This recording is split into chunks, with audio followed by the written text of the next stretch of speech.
Hi guys, welcome back. So we're off and running properly now in the build up to the Six Nations 2021. We've got the Scottish squad out, we've got the Welsh squad out. I'm going to go through the squads, do a bit of analysis and pick what I think is the best team I would put out for their first game. So let's have a look at Scotland first of all. A lot of hookers in this squad. We've got Ashman in fact 4 hookers I believe. Now McAnally and Brown, they're both injured, which is a massive loss. Let's make no bones about it. Those two are, your starters, either one or the other, with the other on the bench, almost certainly. So for me, it looks like they're not quite sure where they're going to go with hookers. So they've got 4 of them in. Scotland and Wales not going for the streamlined bubble type squad of England. They're going for the traditional kind of 35 plus squad. Anyway, Ashman, the first hooker. Then we've got Bergen, Cherry, another uncapped hooker from Edinburgh. Then a youngster, Alex Craig from Gloucester, only 23, big second row. They're looking for the future of their pack, so I think it's good to call in guys, unknown guys like this, give them a go. They've got, especially because they're in with Cummings and the Gray brothers, very established, experienced second rows, be really good experience for him. Then Scott Cummings, Dell, Matt Fagerson's in, got a big chance to nail down that number 8 spot, which is completely up for grabs. Then as his brother Azander. Gary Graham's back in from Newcastle, had a couple of caps before, but Newcastle have just come into the English Premiership this year and just been fantastic. Really solid, built on their pack. Graham's been the heart of that, so, not surprising he's in, especially because Scotland aren't exactly flush with, really good number 8s back rows at the moment, wherever Graham actually plays, we'll see. Then Gilchrist, another big second row, so, Ashman coming in with all that experience around him. I really like that move. I don't know how much he'll play. Maybe he'll get on the bench for the Italy game, but whatever. It's a good idea. Don't rest on your laurels on a position where you've got strength. Then we've got Johnny Gray currently on 61 caps, close to overtaking his brother, who's on 65 caps, but maybe his brother can get a few more and stay ahead of him from a little bit longer. We've got Kebble in, should be a really good battle between him and Sutherland for that loose head berth. Nell, Stewart, another hooker. Clearly they're going to try a lot of hookers, see who's the best behind McAnally and Brown. Now's the time to try it out. I think Blade Thompson needs to, he hasn't really made a move in the international stage. I think he's under pressure. I couldn't find out if Skinner or Bradbury were injured. Let me know if they are, but I would think they're a better option than Thompson, but we'll see. Then Turner, the most experienced hooker, but with only 12 caps. And then Hamish Watson, probably their best forward there, rounding it out. Right, into the backs. No massive surprises as we start going through. Graham Harris has been playing great. Hogg retains the captaincy. We see the return of Hugh Jones to see if he can rekindle his international career. Now, he got 26 caps, but then he went off the boil. Didn't feature for a while, so he's got a lot of talent, so he'll be delighted to be back in. James Lang's back in to contest that, centre spot. And actually Johnson's dropped out, which is a shock. I didn't think he'd be out. I don't think he's injured, so that's a big omission. And it looks like they're going to try and play more of a ball player in there, more of a natural ball player. I thought it might be Lang at the end of last year, but they've brought in Cameron Redpath. Wow.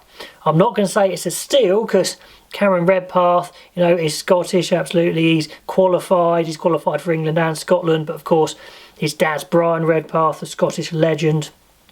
And even though he was called up to Eddie Jones's squad, he wasn't capped, so completely up to him who he chooses. He's chosen Scotland. Did England even inquire? I don't know, but they certainly didn't fight for him, I don't think. So whether Cameron Redpath was always going to choose Scotland or England have missed out on a massive chance, I don't know. But they've lost out on Johnny Williams to Wales, Cameron Redpath to Scotland. Maybe that would have happened anyway, but it doesn't look like they scrambled for them, even though in loads of my videos I'm saying England are desperate for 12s. They've got to get more 12s in, and they've let 2 really good ones go.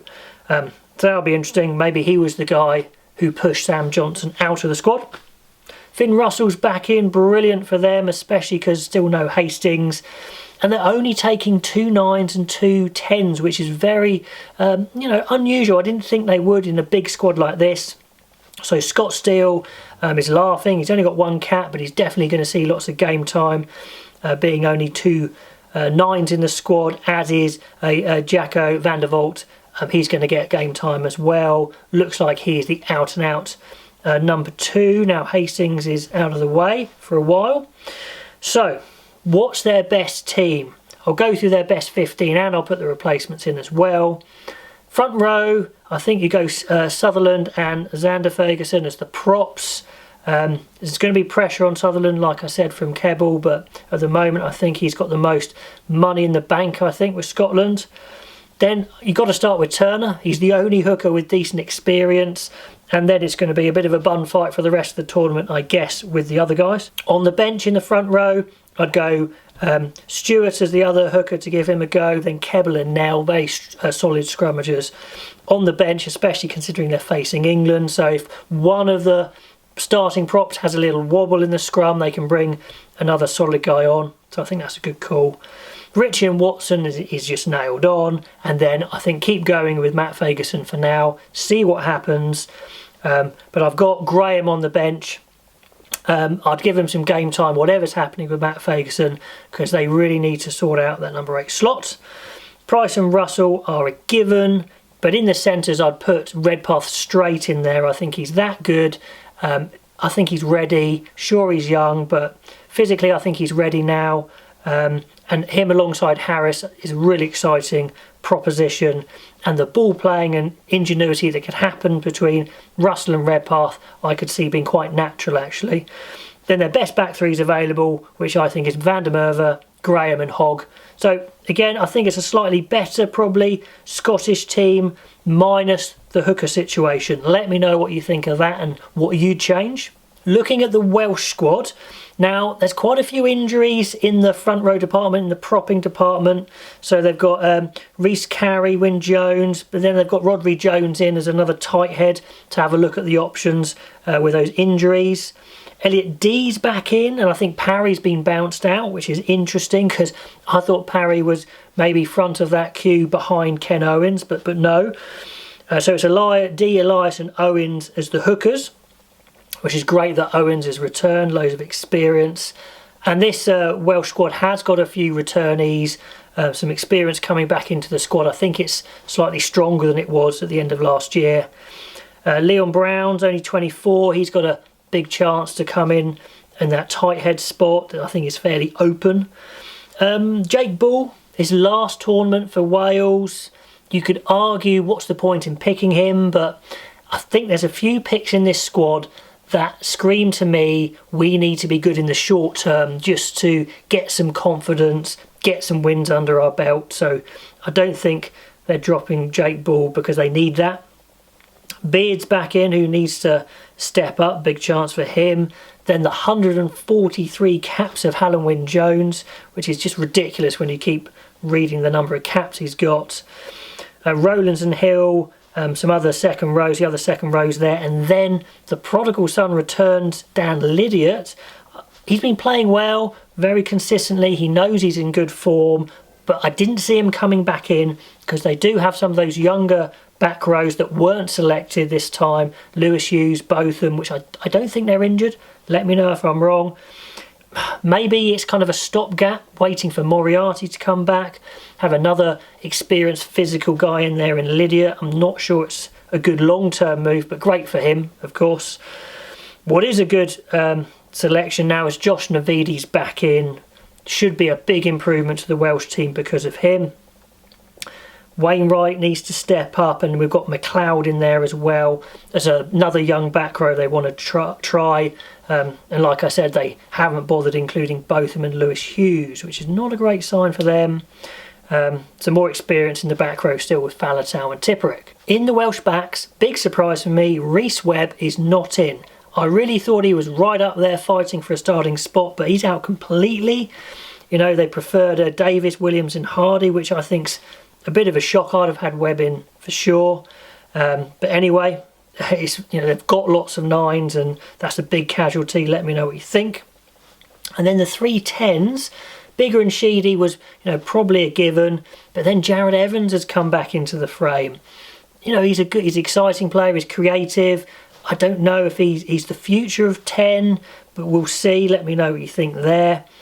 Then I think they have got the centres right, even though, the evergreen Jamie Roberts is playing well. I think Johnny Williams, Davis, Tompkins and Watkin are the best 4 they've got available. They're all fit, which is great. So again, looking a bit better in that department. Then North and Adams, and Amos comes back in. A 26-year-old, he's got a number of caps under his belt, but never really broken in as a regular. So he needs to make a move probably. Then Reece Zammit, brilliant in. Williams, Liam Williams is there, but he is suspended for the first game. But, a lot of faith in him and we know what he can do. So, their best 15 and their replacements, I believe, is Wyn Jones, Ken Owens and Dylan Lewis to start with. Then in the second row, Jake Bournell and Wyn Jones, even though it's Bull's last tournament, they've selected him and he is their one of their best 2 second rows, so I think you have to play him if he's selected in the squad. Navidi for me comes straight in at 6. I think they were really missing him. Their back row was weaker in the autumn and it showed, I think. And Tipuric and Faletau, so, as in the back 5 of their scrums pretty much as good as they can get it, so that's great.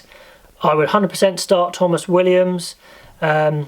I think he needs a run. Give him a run, see if he can nail down that 9 shirt, because someone has to. Biggar's still their best 10, I think, over Sheedy. Johnny Williams and John Davis, if they're completely fit, if Davis is completely fit, that's looking better than it was at the end of the autumn when Davis wasn't quite right.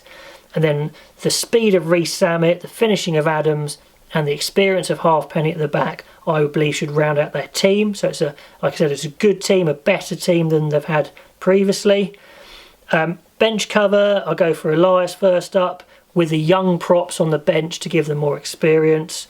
Close call for second row replacement, but I'm going to give it to Rowlands for his form for Wasps.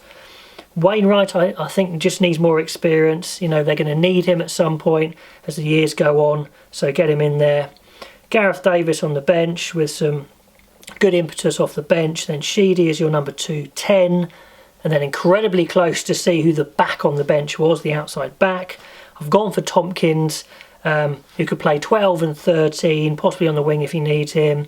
But then Watkin could do a similar thing. North has got to be close. It depends what sort of impact you want off the bench. Anyway, that's my starting team and replacements for Wales and my team for Scotland. Let me know about all those teams and the selections in general of the squads, and I will catch you next time.